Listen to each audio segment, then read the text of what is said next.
صحابہ کرام کے نزدیک دین و ایمان سے زیادہ اہمیت کسی چیز کی نہیں تھی، اس لیے وہ اگر کسی بھی حوالے سے دین و ایمان کے لیے کہیں کوئی خطرہ محسوس کرتے تھے تو فوراً خبردار ہو کر اس خطرے کا پورا تدارک کرنے کے لیے اٹھ کھڑے ہوتے تھے۔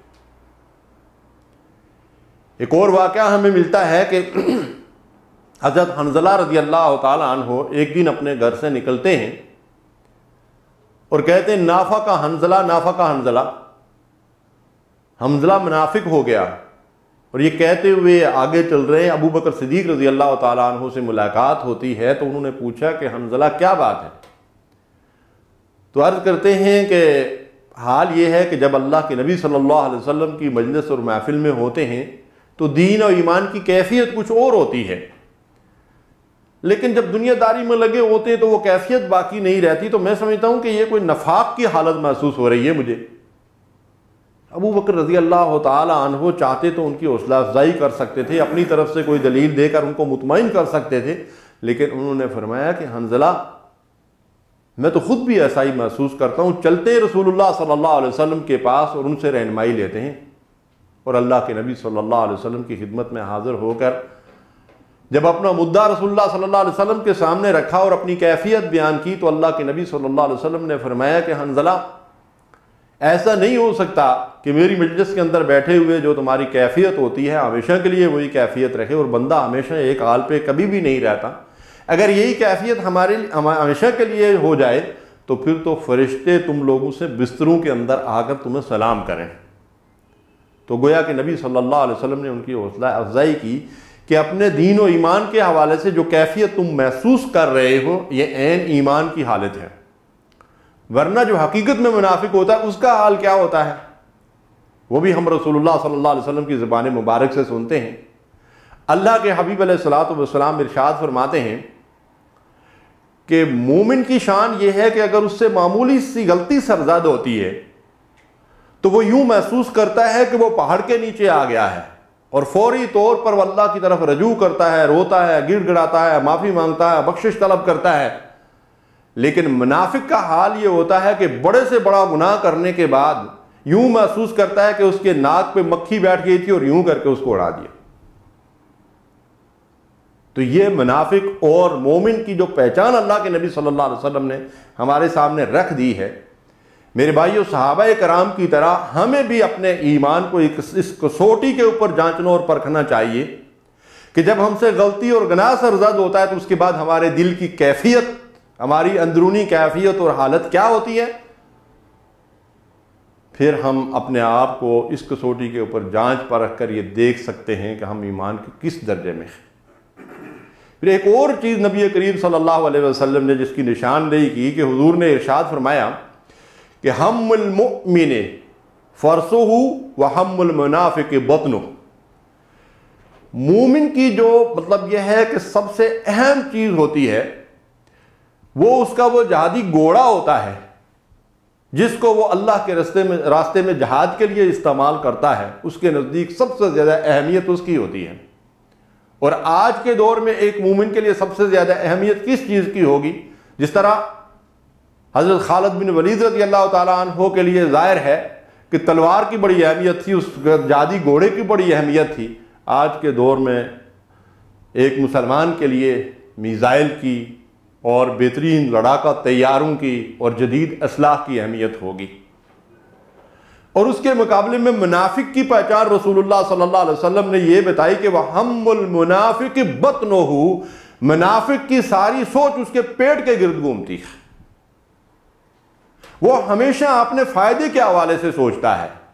اور آپ یقین کیجئے کہ اس نفاق کے حوالے سے جب میں نے قرآن و سنت کا مطالعہ کیا تو یہ نتیجہ سامنے آتا ہے کہ یہ جو نفاق کا مرض ہے یہ جب انسان کے اندر پیدا ہوتا ہے تو وہ اس انسان کی دینی حمیت اور غیرت بالکل مر جاتی ہے، اور وہ اپنے پیٹ اور اپنی ذاتی مفاد کی خاطر جو ہے قوم اور ملک کے بڑے بڑے سودے کر گزرتا ہے۔ یہ نفاق کی بہت بڑی علامت ہے جو اللہ کے حبیب علیہ الصلوۃ والسلام نے ہمارے سامنے رکھی ہے کہ ایک مومن کی جو سوچ ہوتی ہے وہ کیا ہوتی ہے کہ وہ معمولی سی غلطی کرنے کے بعد اپنے آپ کو محسوس کرتا ہے کہ میں پہاڑ کے نیچے آ گیا ہوں، اور دوسرا یہ کہ اس کی سوچ اور فکر یہ ہوتی ہے کہ کن ذرائع اور کن واسطوں اور کن طریقوں سے اللہ کا دین دنیا کے اندر غلبہ حاصل کر سکتا ہے، ہمیشہ اس فکر میں رہتا ہے۔ جبکہ منافق جو ہے وَحَمُّ الْمُنَافِقِ بَطْنُهُ، ہمیشہ اپنے پیٹ اور اپنے مفادات کے حوالے سے سوچتا ہے۔ اب یہ جو پہچان نبی کریم صلی اللہ علیہ وسلم نے نفاق کی ہمارے سامنے رکھی ہے، اور جو حدیث مبارکہ ہمارے سامنے آئی ہے کہ 4 اس کی علامات ہیں، یہ اس لیے میں آپ کے سامنے بیان نہیں کر رہا ہوں کہ ہم یہاں سے اٹھیں اور اس کے بعد یہ دیکھیں کہ ان خصلتوں کی بنیاد پہ کون کون لوگ منافق ہیں، بلکہ یہ چیزیں میں آپ کے سامنے اس لیے رکھ رہا ہوں کہ میں اور آپ اپنا جائزہ لیں کہ یہ نفاق کے جراثیم اور شرک کے جراثیم بڑے خطرناک ہیں، ان سے اپنے آپ کو بچانا بڑا ضروری ہے۔ اور اس کی اہمیت کا اندازہ آپ اس سے بھی لگا سکتے ہیں کہ جب ہم قرآن مجید کو اٹھا کر پڑھنا شروع کرتے ہیں تو سب سے پہلے تو سورہ فاتحہ وہ عظیم دعا ہے جو اللہ نے ہمیں تعلیم دی ہے۔ اس کے بعد اب جب سورہ بقرہ کا مطالعہ کرتے ہیں تو سب سے پہلے ابتدائی 5 آیات کے اندر اللہ تعالیٰ نے مومنین کی صفات بیان کی ہیں، هم المفلحون تک۔ یہ صفات جن کے اندر ہوں گی وہ فلاح پائیں گے۔ گویا کہ جو مومن قرآن تیار کرنا چاہتا ہے اس کی ایک بہترین تصویر قرآن کے آغاز میں ہمارے سامنے رکھ دی گئی ہے۔ اس کے بعد 2 بالکل مختصر آیات کے اندر کفر کی شناخت اللہ تبارک و تعالیٰ نے بیان کی ہے، اس لیے کہ کفر ایک ایسی کھلی حقیقت ہے کہ اس کے لیے بہت زیادہ تشریح اور وضاحت کی ضرورت ہی نہیں ہوتی۔ اور اس کے بعد آپ دیکھیں کہ اللہ تعالیٰ نے 13 طویل ترین آیات کے اندر نفاق کا ذکر کیا ہے۔ یہ کوئی اتفاق نہیں ہے، یہ اللہ تبارک و تعالی نے قرآن مجید کے آغاز میں یہ 3 اصناف جو ہیں، مومنین، منافقین اور کافرین، ان تینوں کے حوالے سے یہ جو وضاحت اللہ تعالیٰ نے قرآن کے آغاز میں رکھ دی ہے تاکہ ایک مسلمان جب اس قرآن مجید کو سمجھ کر پڑھنا شروع کرے تو آغاز ہی میں اس کے سامنے یہ بات کھل کر واضح ہو جائے کہ ایمان کیا ہے اور اس کے ذریعے سے ایک مومن کے اندر کیا کیا صفات پیدا ہوتی ہیں اور کفر کیا ہوتا ہے، اور پھر ان دونوں کے درمیانی حالت جو ہے کہ نہ آدمی مومن ہو اور نہ کافر ہو۔ بلکہ بعض منافقین کے بارے میں اللہ تبارک و تعالیٰ نے یہ بات واضح کر دی کہ جو عقیدے کے منافق ہوتے ہیں، عقیدے کے لحاظ سے جو ہے وہ مطلب یہ ہے کہ منافق ہوتے ہیں وہ حقیقتاً کافر ہی ہوتے ہیں، اور ان کے بارے میں اللہ نے فرمایا ان المنافقین فی الدرک الاسفل من النار، جہنم کا سب سے نچلا طبقہ جہاں سب سے زیادہ عذاب ہوگا وہ ان منافقین کا ٹھکانہ ہوگا۔ تو قرآن کے آغاز میں اللہ تبارک و تعالی نے اس بات کو بڑا کھول کر ہمارے سامنے رکھا ہے کہ منافقین کی یہ علامات ہیں اور یہ ان کی پہچان ہے، اس لیے یہ بڑا ایک خطرناک مرض ہے۔ تو ہمیں چاہیے، دیکھیے ایک اور صحابی، غالباً حضرت حذیفہ رضی اللہ تعالیٰ عنہ یا کسی صحابی کا واقعہ ہے کہ فرماتے ہیں کہ لوگ اللہ کے نبی صلی اللہ علیہ وسلم سے اچھی اور بلائی اور خیر کی باتیں پوچھا کرتے تھے، اور میں فتنوں اور شرور کے بارے میں دریافت کیا کرتا تھا، اور اس کی وجہ یہ تھی کہ میں ان چیزوں سے اپنے آپ کو بچانا چاہتا تھا کہ مجھے معلوم ہو کہ کیا کیا فتنے دین اور ایمان کے اندر جو ہے وہ مطلب یہ ہے کہ پیدا ہونے والے ہیں، اور کیا کیا برائیاں اور گناہ ہیں جو انسان کے دین اور ایمان کو برباد کرنے والے ہیں۔ تو میں ان کے بارے میں رسول اللہ صلی اللہ علیہ وسلم سے دریافت کیا کرتا تھا تاکہ ان برائیوں سے اپنے آپ کو جو ہے وہ دور رکھ سکوں اور محفوظ رکھ سکوں۔ تو یہ بھی اپنی اصلاح اور تربیت کے لیے گویا کہ ایک طریقہ کار ہے کہ انسان یہ معلوم کرے کہ اللہ کن چیزوں سے ناراض ہوتا ہے، پھر ان سے دور رہے، اور اللہ جن چیزوں سے خوش ہوتا ہے ان سے قریب ہو اور اللہ کی رضا کے لیے ہمیشہ جستجو کرتا رہے۔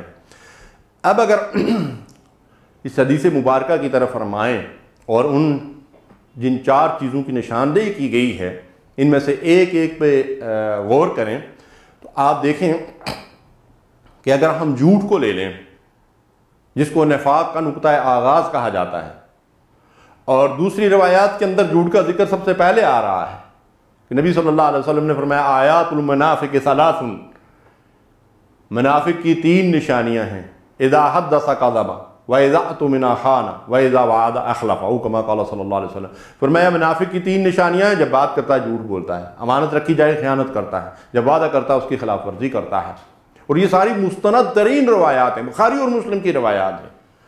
تو اس میں اگر ہم جھوٹ کو دیکھیں تو دیکھیں کہ قرآن اس بات کی شہادت دیتا ہے کہ واللہ یشہد ان المنافقین لکاذبون، اللہ گواہی دیتا ہے کہ منافق جھوٹے ہوتے ہیں۔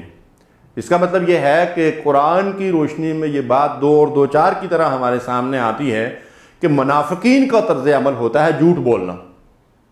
اور مومن کے بارے میں تو یہاں تک کہا کہ اللہ کے نبی صلی اللہ علیہ وسلم نے ارشاد فرمایا مومن سب کچھ ہو سکتا ہے لیکن جھوٹا اور خائن نہیں ہو سکتا، یعنی جھوٹ اور خیانت یہ ایمان کی بالکل ضد ہے۔ اور اللہ کے حبیب علیہ الصلوۃ والسلام نور نبوت سے پہلے صادق اور امین کی حیثیت سے معاشرے کے اندر اپنی ایک شناخت اور پہچان رکھتے تھے کہ آپ سچے اور کھرے انسان ہیں، ہمیشہ سچ بولتے ہیں اور اتنے دیانتدار ہیں کہ وہ مشرکین، وہ کفار جو آپ کی جان کے دشمن تھے اور آپ کو قتل کرنے کے ارادے سے آپ کے گھر کا محاصرہ کیا ہوا تھا، ان کی امانتیں رسول اللہ صلی اللہ علیہ وسلم کے گھر پہ ان کے پاس پڑی ہوئی تھی، اور ان کی امانتوں کی بھی اللہ کے نبی صلی اللہ علیہ وسلم نے حفاظت فرمائی۔ تو رسول اللہ صلی اللہ علیہ وسلم کی پہچان سچائی، دیانتداری، عہد کی پاسداری اور کمزوروں اور بیواؤں اور یتیموں کی خدمت اور ان کی ضروریات کو پورا کرنا۔ آج ہم بھی اس بات کا جائزہ لیں کہ کیا ہماری بھی شناخت اور پہچان یہ ہے؟ ہمارا حال تو یہ ہے کہ ہمارے دوست احباب ہمارے اوپر اعتماد کرنے کے لیے تیار نہیں ہوتے، ہماری جو ہے وہ راست بازی کو، ہماری دیانتداری کو انہوں نے آزمایا ہوا ہوتا ہے۔ تو ہمیں اس آئینے کے اندر جو قرآن و سنت کی روشنی میں ہمارے سامنے آتا ہے، ہمیشہ اپنی خد و خال کو، اپنے سیرت و کردار کو اور اپنے اندرونی کیفیت کا جو ہے وہ جائزہ لینا چاہیے۔ کوئی اور ہماری اندرونی کیفیت سے واقف نہیں ہوتا، لیکن قرآن اس بات کی شہادت دیتا ہے کہ انسان خود اپنے آپ سے بہت اچھی طرح واقف ہوتا ہے۔ نفاق کے حوالے سے جب یہ بات ہمارے سامنے آتی ہے کہ جھوٹ اس کا نقطہ آغاز ہے، تو ہمارے یہاں ایک کہاوت مشہور ہے کہ ایک جھوٹ کو چھپانے کے لیے 10 جھوٹ بولنے پڑتے ہیں۔ اچھا، جھوٹ پھر بھی چھپتا نہیں ہے، لیکن جھوٹے آدمی کی عادت یہ ہوتی ہے کہ پھر وہ جھوٹ پہ پردہ ڈالنے کے لیے بہت سارے جھوٹ اور بولتا ہے، لیکن وہ اور زیادہ مطلب یہ ہے کہ بات واضح ہو جاتی ہے کہ یہ انسان جھوٹا ہے۔ اب جھوٹ اور سچ ایک دوسرے کی ضد ہیں۔ ہمیشہ کسی بھی چیز کو سمجھنے کے لیے مطلب یہ ہے کہ اس کی جو ضد ہوتی ہے اس کے ساتھ اس کا موازنہ جب کیا جاتا ہے تو پھر بات سامنے آتی ہے۔ اللہ کے نبی صلی اللہ علیہ وسلم ارشاد فرماتے ہیں ان الصدق ینجی والکذب یہلک، سچ تمہیں نجات دے گا اور جھوٹ تمہیں ہلاک اور برباد کر دے گا۔ جب یہ اللہ کے نبی صلی اللہ علیہ وسلم فرماتے ہیں تو اس میں کسی شک و شبہ کی تو کوئی گنجائش نہیں ہو سکتی۔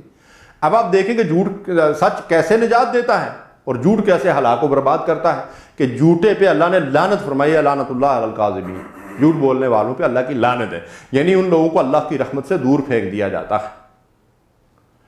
اور جہاں تک سچائی کا تعلق ہے، سورہ مائدہ کی آیت ہے قال اللہ ھذا یوم ینفع الصادقین صدقہم، اللہ تبارک و تعالیٰ قیامت کے دن ارشاد فرمائیں گے کہ یہ وہ دن ہے جب سچے لوگوں کو ان کا سچ فائدہ پہنچائے گا۔ سچ بولنے والوں کو قیامت کے دن اللہ اعلان فرمائیں گے کہ جو سچے لوگ تھے، اور سب سے زیادہ سچے دنیا کے اندر انبیاء علیہم السلام ہوتے ہیں، اس کے بعد صدیقین جو اس نبوت کے بالکل قریب ترین، جیسے صدیقین کے امام ہیں حضرت ابوبکر صدیق رضی اللہ تعالیٰ عنہ، بہت زیادہ سچے انسان، انبیاء کے بعد ان کا درجہ ہے۔ پھر درجہ و درجہ شہداء اور صالحین اور عام مومنین۔ تو اللہ تعالیٰ فرماتا ہے کہ یہ قیامت کا دن ہوگا تو اللہ کی طرف سے اعلان کیا جائے گا کہ آج کا دن ہے، کہ آج کے دن سچ بولنے والوں کو، سچائی اختیار کرنے والوں کو، سچ کا ساتھ دینے والوں کو آج اس کا فائدہ پہنچے گا۔ اب کیا فائدہ ہے؟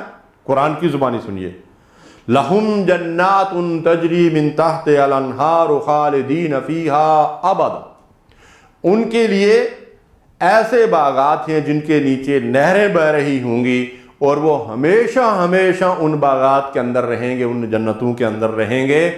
اور اس کے بعد رضی اللہ عنہم ورضوا عنہ، اللہ ان لوگوں سے راضی ہے اور وہ اپنے رب سے راضی ہیں۔ ذالک الفوز العظیم، یہ ہے سب سے بڑی کامیابی جو ان لوگوں کے حصے میں آئے گی جو دنیا میں سچ بولتے تھے، سچائی پہ قائم رہتے تھے اور سچے انسان تھے۔ اور اس کے مقابلے میں جھوٹ ان المنافقین فی الدرک الاسفل من النار، جہنم کے نچلے طبقے میں ان کا ٹھکانہ ہے۔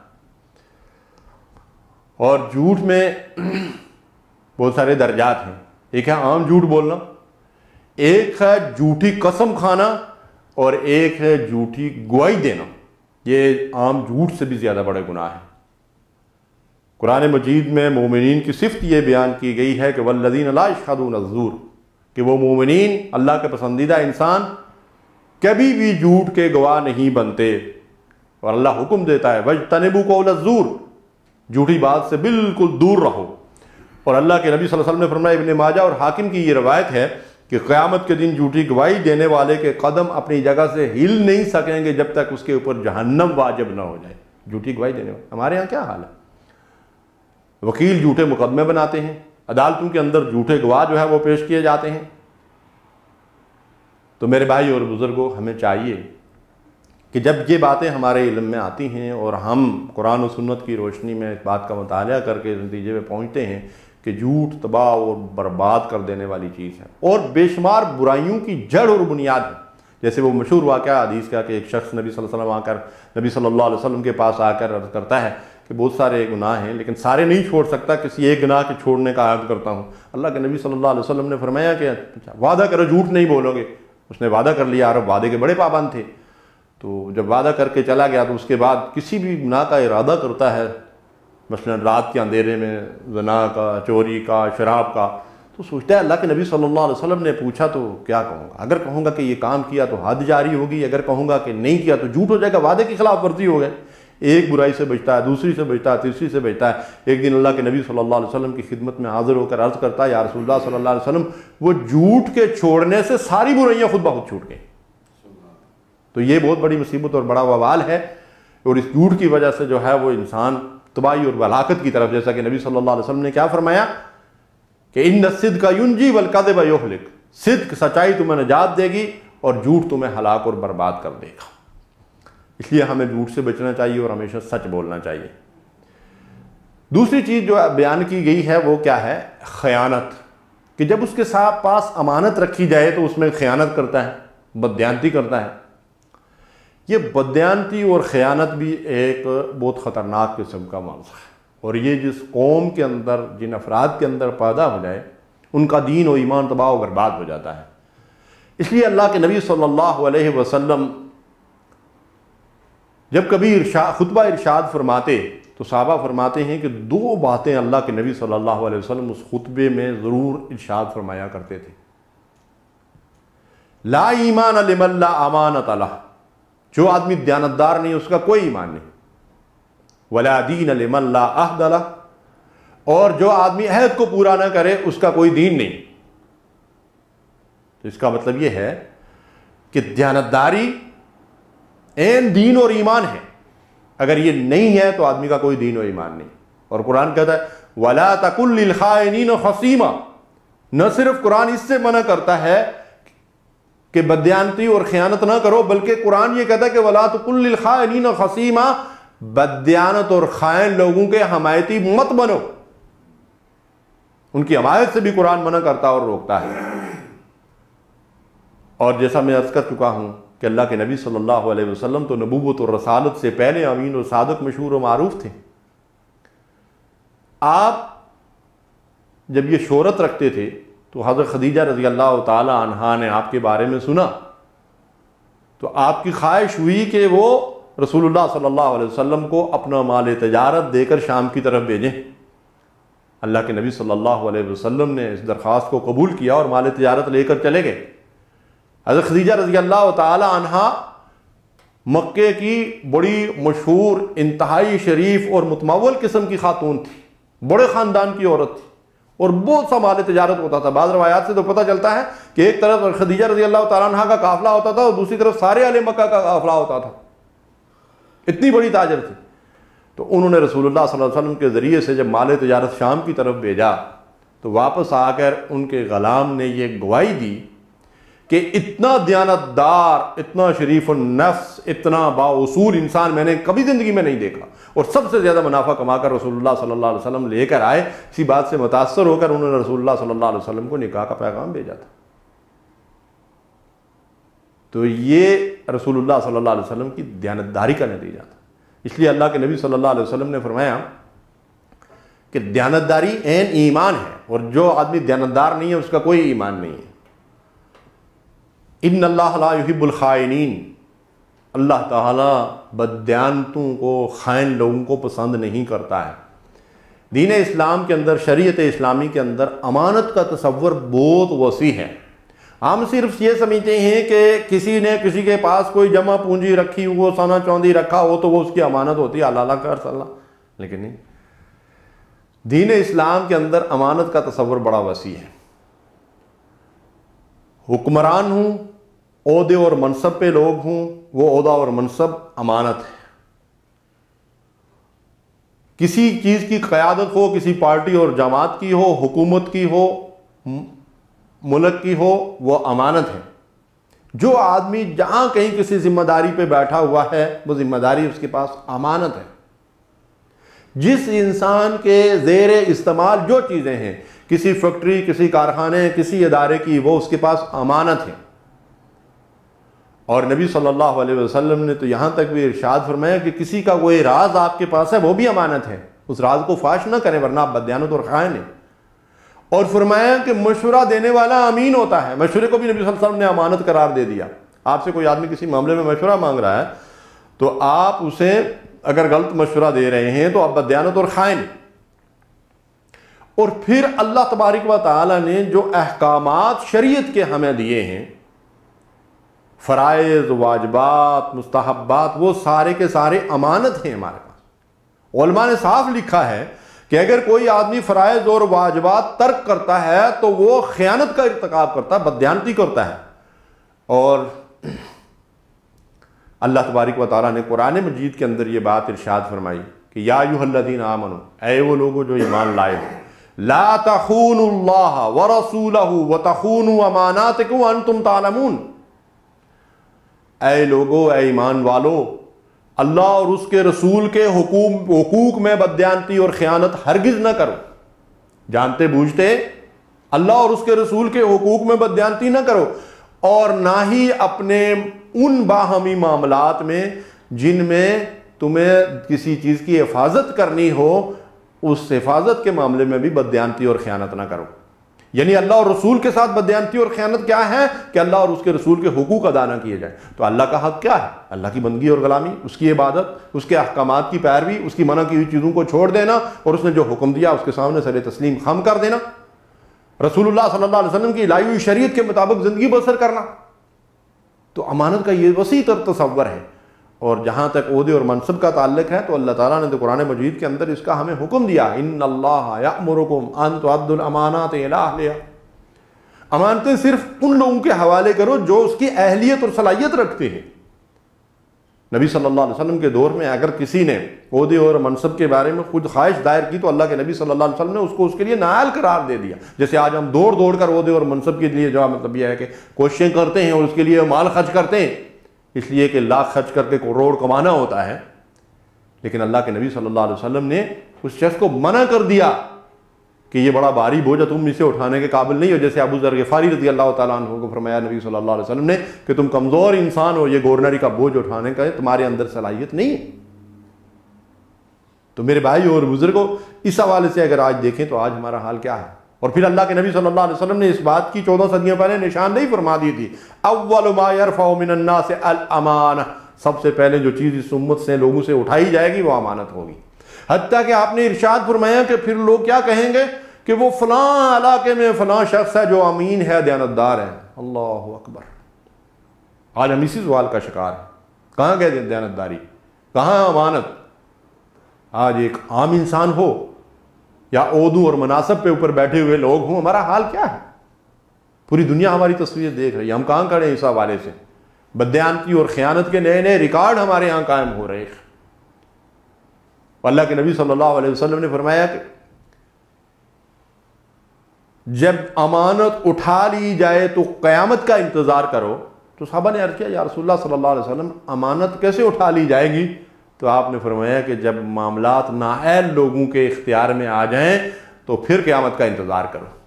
معلوم ہوا کہ یہ ایک علامت ہے، رسول اللہ صلی اللہ علیہ وسلم نے بتا دی کہ جب نااہل اور نالائق لوگ جو ہیں اقتدار اور اختیار پہ قابض ہو جائیں تو گویا یہ قیامت کی نشانیوں میں سے ایک نشانی ہے، اور یہ امانت کا اٹھ جانا ہے۔ اللہ تعالیٰ نے اہل ایمان کی پہچان یہ بیان کی ہے کہ والذین هم لأماناتهم وعہدہم راعون، وہ عہد و پیمان کی پاسداری کرتے ہیں اور امانتوں کی پوری جو ہے وہ حفاظت کرتے ہیں، کبھی ان کے اندر بددیانتی اور خیانت نہیں کرتے ہیں۔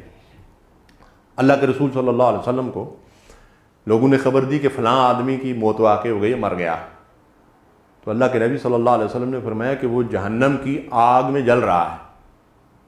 صحابہ بڑے حیران ہوئے، انہوں نے دریافت کیا، تحقیق کی کہ کیا معاملہ کیا ہے، تو پتہ یہ چلا کہ کسی غزوہ کے موقع پر اس شخص نے مال غنیمت میں سے ایک چادر چوری کر لی تھی۔ میرے بھائیوں غور کیجیے، مال غنیمت قوم کی امانت ہوتا ہے، وہ بیت المال میں آتا ہے، مسلمانوں کا حکمران پھر سے مسلمانوں کے اندر تقسیم کرتا ہے۔ جو فوج، جو لوگ فاتح ہوتے ہیں، مفتو قوم کا جو مال ہوتا ہے وہ غیر مسلم ہوتے ہیں، تو ان کا مال ان کے پاس مال غنیمت کے طور پر آتا ہے، تو اس کی پائی بیت المال میں جمع کرانی پڑتی ہے۔ اس میں سے ایک چادر ایک شخص نے چوری کر لی، اللہ کے نبی صلی اللہ علیہ وسلم اس کے بارے میں خبر دے رہے ہیں کہ وہ جہنم کی آگ میں جل رہا۔ ہمارا حال کیا ہے؟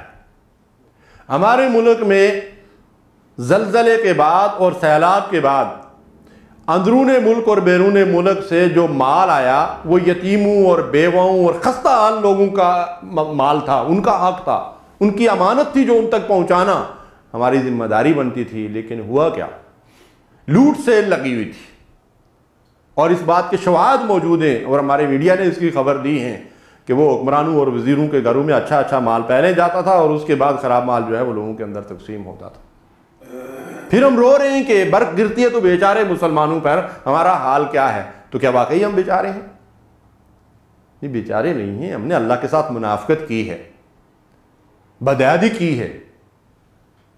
اللہ کا دین جو ہے اس دین کے تقاضوں کے مطابق عمل کرنے کے بجائے ہم نے اس دین کی کھلی خلاف ورزیاں کی، بددیانتی اور خیانت کا ارتکاب ہم نے کیا ہے۔ مال یتیم، حضرت عمر فاروق رضی اللہ تعالیٰ عنہ کی شان کیا تھی؟ بحرین فتح ہوتا ہے، مشک بڑی مقدار میں مدینہ پہنچتی ہے، حضرت عمر فاروق رضی اللہ تعالیٰ عنہ کی خواہش ہے کہ کوئی آدمی اسے ناپ تول کر بیت المال میں داخل کر دے کہ ہمیں پتہ ہو کہ ہمارے پاس کتنی مشک ہے، اس کے بعد پھر ہم لوگوں میں اس کو تقسیم کر دیں گے۔ تو آپ کی اہلیہ رضی اللہ تعالیٰ عنہ اس خواہش کا اظہار کرتی ہیں کہ میں اسے ماپ لیتی ہوں، ظاہر ہے اس وقت کا جو بھی پیمانہ ہوگا اس کے مطابق ہو۔ حضرت عمر رضی اللہ تعالیٰ عنہ نے انکار کر دیا، فرمایا میرے گھر کا کوئی آدمی اس مشک کو ہاتھ نہیں لگائے گا۔ کیوں؟ فرمایا کہ یہ مشک خوشبو ہے، جب تم اسے اپنے ہاتھ سے اٹھاؤ گی اس پیمانے کے اندر ڈالنے کے لیے، اسے ماپنے کے لیے، تو یہ تمہارے ہاتھوں سے لگے گی اور اتنی مشک ہمارے حصے میں زیادہ آ جائے گی، میرے گھر کا کوئی آدمی اس مشک کو ہاتھ نہیں لگائے گا۔ آج ہمارے حکمرانوں کا کیا حال ہے؟ قوم کی دولت کو مال غنیمت کی طرح لوٹ رہے اور اسے اپنا حق سمجھ کر کھا رہے، اور قوم خستہ حال ہوتی جا رہی ہے اور ان کی چوریاں اور ان کے خزانے جو ہے وہ بڑھتے جا رہے ہیں۔ ہم کہاں کھڑے ہیں؟ کیسا اسلام ہے؟ کیسی مسلمانی ہے؟ کیسا اللہ اور اس کے رسول پر ایمان ہے؟ اگر ایک چادر کی وجہ سے ایک شخص جو ہے وہ جہنم کا ایندھن بن سکتا ہے، جو کچھ ہم کر رہے ہیں ہمارا حال کیا ہوگا؟ اللہ سے ڈرنا چاہیے، معافی مانگنی چاہیے، کل قیامت کے دن ہمارا حال وہ نہ ہو جو اللہ کے نبی صلی اللہ علیہ وسلم نے ایک حدیث مبارکہ میں بیان کیا ہے کہ ایسا نہ ہو۔ ایک صحابہ فرماتے ہیں کہ ایک دن اللہ کے نبی صلی اللہ علیہ وسلم نے بڑا طویل خطبہ دیا، اور ایسا خطبہ تھا کہ لوگوں کے رونگٹے کھڑے ہو گئے اور لوگوں کے آنسو رواں ہو گئے، اور اس خطبے میں اللہ کے نبی صلی اللہ علیہ وسلم نے یہ بات بھی ارشاد فرمائی، اس کا مختصر حصہ آپ کے سامنے رکھنا چاہتا ہوں جس کا تعلق امانت سے ہے، کہ اللہ کے نبی صلی اللہ علیہ وسلم نے اس میں امانت کے ضائع ہونے کا ذکر بھی کیا، اور ارشاد فرمایا کہ ایسا نہ ہو لوگوں کہ قیامت کے دن تم میرے پاس اس حال میں آؤ کہ کسی کے کندھے پہ شتر مرغ سوار ہو، کسی کے کندھے پہ اونٹ سوار ہو، کسی کے کندھے پہ کوئی جانور اور کوئی اپنے کندھوں پہ کسی کی زمین اور کسی کا مال اور سونے چاندی کے ڈھیر اٹھا کر لے کر آئے ہو۔ کیوں؟ اس نے بددیانتی اور خیانت اور جھوٹ اور فراڈ کے ذریعے سے لوگوں کے مال پہ ناجائز قبضہ کیا ہو تو یہ اپنے کندھوں پہ اٹھائے ہوئے جب سامنے آئے گا اور آ کر مجھ سے درخواست کرے گا، اللہ کے نبی صلی اللہ علیہ وسلم نے اس خطبے میں ارشاد فرمایا، تو میں اسے یہ کہوں گا کہ میں نے تم تک اللہ کی امانت پہنچا دی تھی، دین پہنچا دیا تھا، تمہیں بتا دیا تھا کہ بددیانتی اور خیانت نہ کرنا، اس دن میں تمہارے کسی کام نہیں آ سکوں گا۔ تو اللہ تعالیٰ اس انجام بد سے ہمیں بچائے اور دیانتداری اختیار کرنے کی توفیق دے۔ اس کے بعد جو تیسری چیز ہمارے سامنے آتی ہے وہ کیا ہے؟ بدعہدی۔ بدعہدی اس کو وعدہ خلافی کہتے ہیں، یہ بہت بڑا گناہ ہے۔ وعدہ عہد خواہ کسی تحریری شکل میں ہو یا زبانی ہو۔ اب بعض لوگ زبانی وعدوں کو اہمیت نہیں دیتے اور وعدہ کرنے کے بعد انکار ہو جاتے ہیں، وہ سوچتے نہیں ہیں کہ ہمارا معاملہ کس سے ہے، معاملہ اللہ سے ہے۔ وَأَوْفُوا بِالْعَهْدِ إِنَّ الْعَهْدَ كَانَ مَسْئُولًا، عہد کو پورا کرو، اللہ کے ہاں عہد کی بات پرس ہوگی، پوچھا جائے گا اس کے بارے میں۔ اللہ کے نبی صلی اللہ علیہ وسلم کا اسوہ کیا رہنمائی کرتا ہے ہماری؟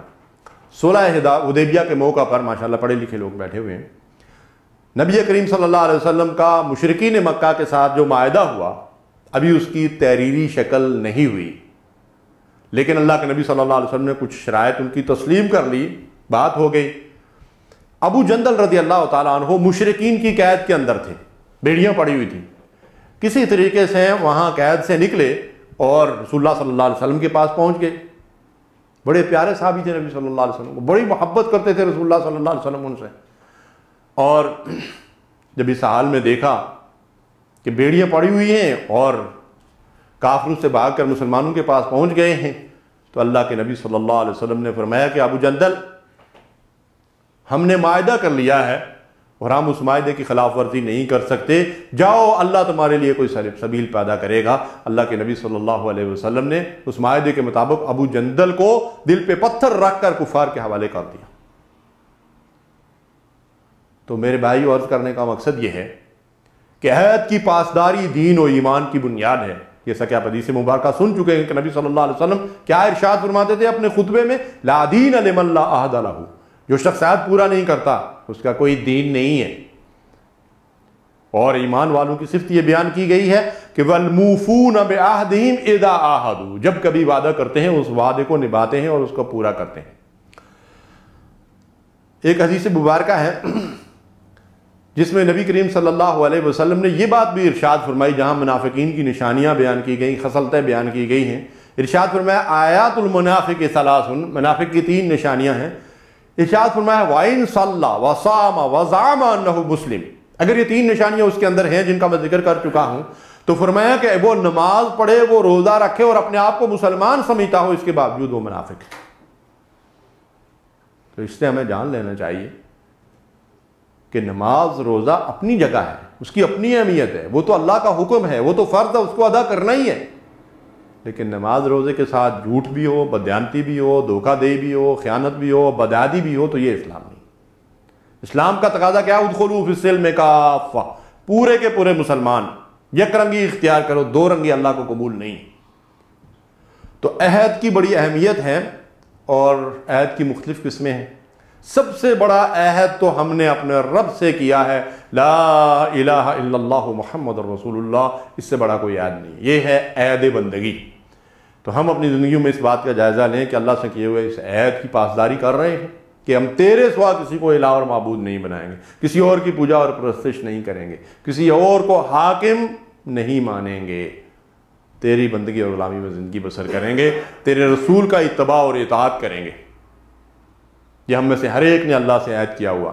پھر افراد کے باہمی آپس میں معاہدے ہوتے ہیں، حکومتوں اور ملکوں کے معاملات ہوتے ہیں، آپس میں معاہدے ہوتے ہیں، خاندانوں اور قبیلوں کے درمیان کچھ معاہدے ہوتے ہیں، اور اسی طرح پارٹیوں اور تنظیموں کے کچھ معاہدے ہوتے ہیں۔ جب یہ اتحاد بناتی ہیں تو اس میں کچھ چیزیں جو ہے وہ طے ہوتی ہیں، جو کچھ بھی ہو۔ اسی طرح مطلب یہ ہے کہ آجر اور اجیر کا معاملہ ہوتا ہے، مالکان ہیں اور ملازمین ہیں، ان کے درمیان جیسے ہم جہاں بیٹھے ہوئے ہیں، کچھ ہمارے مطلب یہ ہے کہ اگریمنٹ ہے جہاں کہیں ہم کام کرتے ہیں، یہ بھی ایک معاہدہ ہوتا ہے۔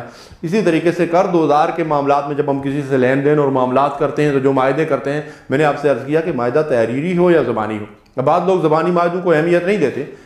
آپ دیکھیں ایک آدمی کلمہ پڑھ کر مسلمان ہوتا ہے تو وہ کسی کاغذ کے اوپر لکھتا تو نہیں ہے کہ میں مسلمان ہو گیا ہوں، یہ دنیا میں سب سے بڑا معاہدہ تو یہی ہے نا کہ ایک آدمی کلمہ پڑھ کے مسلمان ہو گیا ہے، اور یہ معاہدہ زبانی طور پر ہوتا ہے، تحریری نہیں ہوتا۔ تحریر کی اپنی اہمیت ہے، اللہ کا حکم ہے، ہونا چاہیے وہ ثبوت کے طور پر، لیکن ہمیں اس بات کو نظر انداز نہیں کر دینا چاہیے کہ اس معاہدے کی جو ہے وہ مطلب کوئی ثبوت نہیں ہے، اس لیے میں جھوٹ بول کر مطلب یہ ہے کہ دوسرے فریق سے ناحق فائدہ اٹھاؤں، یہ بہت بڑا گناہ ہے۔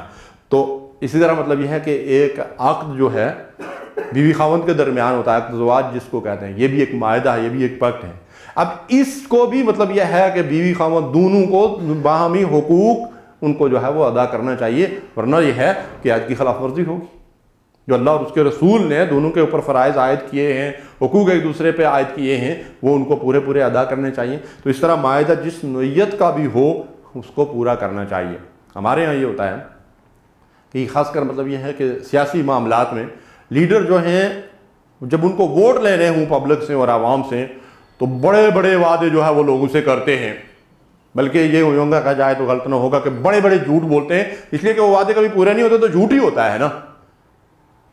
تو ہمیں یہ سوچنا چاہیے کہ ہم باشیت قوم کدھر جا رہے ہیں، ہماری لیڈرشپ کا حال کیا ہے، اور وہ وعدے جو ہیں وہ الا ماشاء اللہ مطلب یہ ہے کہ وہ کبھی پورے نہیں ہوتے، بلکہ یہاں تک ہوتا ہے کہ ایک ڈکٹیٹر جو ہے جب شبخون مار کر اقتدار کے اوپر قبضہ کرتا ہے تو وہ اعلان کرتا ہے کہ میں اتنے مہینوں یا اتنے سالوں کے اندر جو ہے وہ اقتدار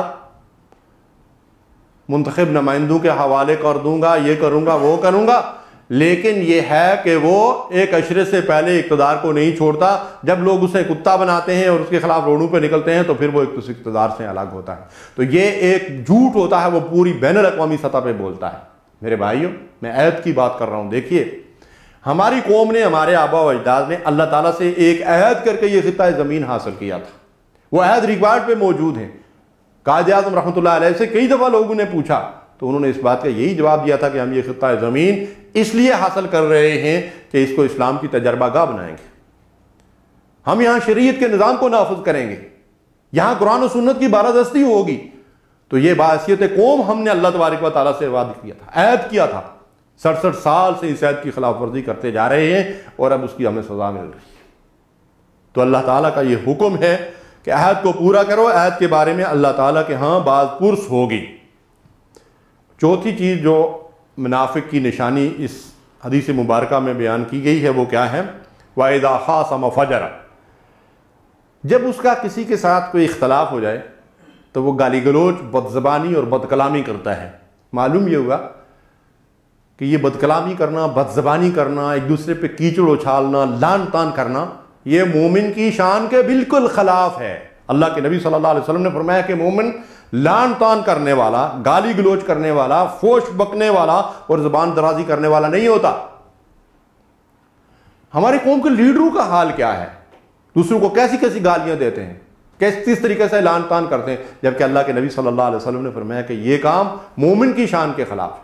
تو خواہ لیڈر ہو یا میری اور آپ کی طرح کا عام مزدور انسان ہو، ایک مسلمان کو یہ زیب نہیں دیتا کہ وہ فوش باتیں زبان سے نکالے، گالی گلوچ کرے اور بد زبانی جو ہے وہ کرے، یہ مومن کی شان کے خلاف۔ ترمذی کی روایت ہے اللہ تعالیٰ اس شخص سے بغض رکھتا ہے، توجہ سے سنیے بات کو، بہت خوفناک بات ہے، اللہ اس شخص سے بغض رکھتا ہے جو بے حیائی کی بات زبان سے نکالتا ہے اور بد زبانی کرتا ہے۔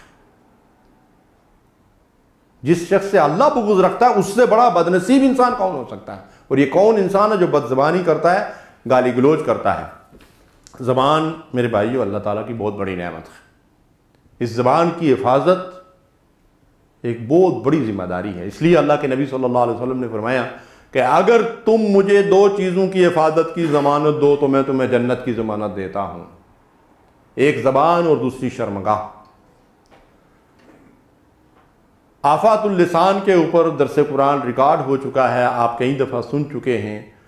بہت ساری ایسی برائیاں ہیں، 40 سے زیادہ برائیاں جو ہے علماء کرام نے جمع کی ہیں اور گنوائی ہیں جن کا تعلق انسان کی زبان سے ہے، اور ان میں سے اکثر بلکہ ساری کبیرہ گناہ کی تاریخ میں آتے ہیں۔ اور ابھی جن کی ہم بات کر رہے ہیں، جھوٹ بولنا، بدعہدی کرنا، گالی گلوچ کرنا، ان ساری چیزوں کا تعلق تو زبان سے ہی۔ اس لیے زبان کی حفاظت کرنا چاہیے۔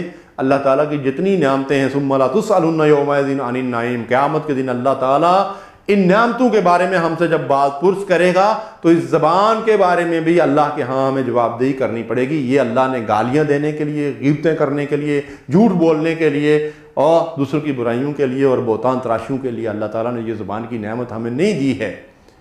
اللہ ارشاد فرماتے یوم تشہد علیہم السنتہم وایدیہم وارجلہم بما کانوا یعملون، قیامت کا دن ہوگا تو لوگوں کی زبانیں اور ان کے ہاتھ اور ان کے پاؤں ان اعمال کے بارے میں گواہی دیں گے، وہ اعمال جو انہوں نے اپنی زبان سے اور اپنے ہاتھوں سے اور اپنے پاؤں سے کیے ہوں گے۔ تو ہم ہمیشہ اپنی زبان سے جو کچھ بولیں، جو الفاظ نکالیں، یہ سوچ کر کے کہ یہ قیامت کے دن مجھے ان کے بارے میں اللہ کے ہاں جواب دہی کرنی ہے۔